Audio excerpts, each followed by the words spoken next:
ஒரு வேலைக்கு இப்போ நான் ஊபரில் முன்னாடி அவன் 60,000 70,000 சம்பாதிச்சான். பேராசைப்பட்டாங்க, எல்லோரும் ஊபர் கார் போட்டாங்க. இருக்கிற ரைடு அவ்வளோதான். 10 பேர் போகிறவங்க நாளைக்கு 12 பேர் காரில் போவாங்க. 4 கார் இருந்தபோது எல்லோரும் 60,000 சம்பாதிச்சான்.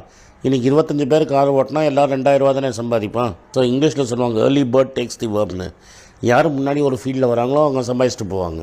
ஸோ இப்போ நிறைய பேர்த்தோட சம்பளம் அப்படிங்கிறது பேசிக் சேலரி அப்படிங்கிறது ஒரு 10,000 அப்படிங்கிறது ஆவரேஜாக இருக்குது. ஸோ அவங்க அந்த 10,000 சேலரியில் கரியரை ஆரம்பித்து படிப்படியாக வந்து எப்படி வந்து ஒரு 40,000 50,000 சேலரிக்கு போகிறது ரொம்ப கஷ்டப்படுறாங்க. கஷ்டமே கிடையாது, திறமை தான். இன்றைக்கி 10,000 சம்பாதிக்கிறவன் 30,000 போகிறதுக்கு நான் வழி உடனே சொல்லிடுறேன். நல்லா போய் இந்த இங்கிலீஷ் நல்லா திறமையாக கற்றுக்கிட்டு இங்கிலீஷ் எழுத பேச கற்றுக்கிட்டாங்கன்னா டெஃபினட்டாக 30,000 40,000 சம்பளத்துக்கு போயிடுவாங்க. 40,000 1,00,000 போகிறது கஷ்டம். ஆனால் 40,000 சம்பளம் வாங்குறது ரொம்ப ஈஸி.